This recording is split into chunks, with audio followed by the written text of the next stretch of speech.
Bonjour, c'est Pascaline Nogrette, hypnothérapeute à Bordeaux. Je vous fais une petite vidéo aujourd'hui. J'espère que vous m'entendez bien parce que il fait chaud. Du coup, j'ai mon nouveau meilleur ami, le rafraîchisseur d'air qui fonctionne à fond les ballons et aussi le ventilateur en même temps. Donc, je ne sais pas si vous m'entendez bien, j'espère. Je vous ai une petite vidéo comme ça en passant parce que j'attends un patient qui ne viendra pas. Mais c'est de ma faute, hein, je le sais. Quand les gens ne prennent pas rendez-vous eux-mêmes et que ce sont les proches qui prennent rendez-vous, ça ne marche jamais. Jamais, jamais. Parce que les gens ont pas envie de se traîner chez un hypnothérapeute s'ils ne l'ont pas décidé eux-mêmes, et ce que je trouve tout à fait normal. Donc du coup, j'allais dire j'attends, non, j'attends pas. Et je me suis dit, allez, je vais faire une petite vidéo, ça fait longtemps que j'en ai pas fait. Euh, c'est même pas une vidéo coup de gueule, parce que finalement, voilà, à chaque fois qu'il y a un désistement ou un truc, c'est pas grave, c'est du temps pour moi, c'est du temps pour faire autre chose, et voilà, vous voyez bien, c'est pas perdu, là je fais une vidéo. Je suis en train de vous préparer le bilan de mon défilé 100 jours sur l'argent et l'abondance. Donc ça prend du temps parce que du coup je regarde jour par jour les choses qui m'ont marqué, les choses qui ont évolué. Là j'ai fait le bilan sur un quart du défi. Donc je pense que après cette vidéo je vais continuer, je vais vous faire un gros résumé de ce super défi qui a vraiment, je crois, changé ma vie et qui m'a mis une belle claque dans la figure. Voilà, et puis sinon, je voulais parler aussi d'une séance que j'ai eue ce matin avec quelqu'un que j'apprécie beaucoup. Nous avons travaillé sur la maison du corps et donc je voulais vous parler un peu de cette technique qui s'appelle la maison du corps en hypnose humaniste. On symbolise, une fois qu'on est en expansion de conscience, on symbolise une maison qui représente son propre corps.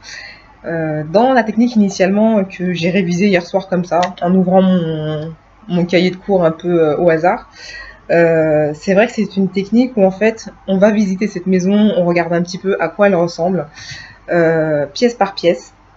Moi en tant qu'hypnothérapeute, je suis censée noter les symboles, c'est-à-dire telle pièce est délabrée, telle pièce est vide, telle pièce a des couleurs très criardes, où il y a certains objets symboliques. Et puis ensuite, on revient de transhypnotique et puis on discute des symboles qui ont été retrouvés. Voilà. Je me rends compte que finalement, dans ma pratique, ça me suffit pas. J'ai pas envie juste de voir que la maison elle est délabrée et de la laisser comme ça, de juste faire un constat. Du coup, eh bien à chaque fois que je fais cette technique, que je le veuille ou non, parce que je l'ai fait il y a quelques semaines et effectivement c'était pas trop décidé. On cherchait un enfant intérieur et puis finalement on est tombé sur une maison. L'enfant intérieur nous a amenés vers une maison qui en fait était la sienne et qui était complètement à reconstruire de l'intérieur parce que c'était pas du tout safe là-dedans.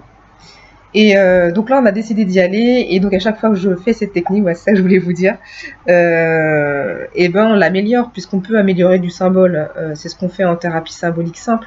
Quand il y a un blocage au niveau du corps, quand il y a quelque chose qui vous gêne ou qui s'exprime dans le corps, on peut, grâce à l'expansion de conscience, avoir ce symbole et, euh, et puis le modifier, le supprimer, on peut en faire ce qu'on veut. Donc la maison du corps, c'est pareil. Ce matin, on a observé la maison était pas jolie, on a réparé la façade, et puis quand c'était ok, on est rentré à l'intérieur, et puis on a modifié les pièces, celles qu'on avait le plus besoin pour aujourd'hui, en tout cas, dans ce qu'on voulait, parce que chaque pièce est symbolique, et chaque pièce représente une partie de soi et une partie de la relation qu'on a avec les autres. Donc voilà, c'est ça que je voulais vous dire, c'est une chouette technique.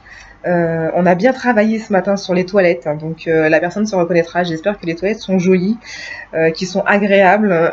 On a tout fait pour que, voilà, dans ces toilettes-là, on puisse y passer du temps. Symboliquement, les toilettes, je le redis, mais enfin, juste, je le dis, les toilettes, c'est le symbole de euh, l'élimination de ce qu'on laisse partir. Donc, effectivement, là, on en avait bien besoin de jolies toilettes et puis d'une jolie salle de bain pour prendre soin de soi. C'est important, voilà. Mais je vous fais des gros bisous. Je finis cette petite vidéo et je me remets sur le défi des 100 jours. Voilà. Bonne journée et puis à très bientôt. Ciao, ciao.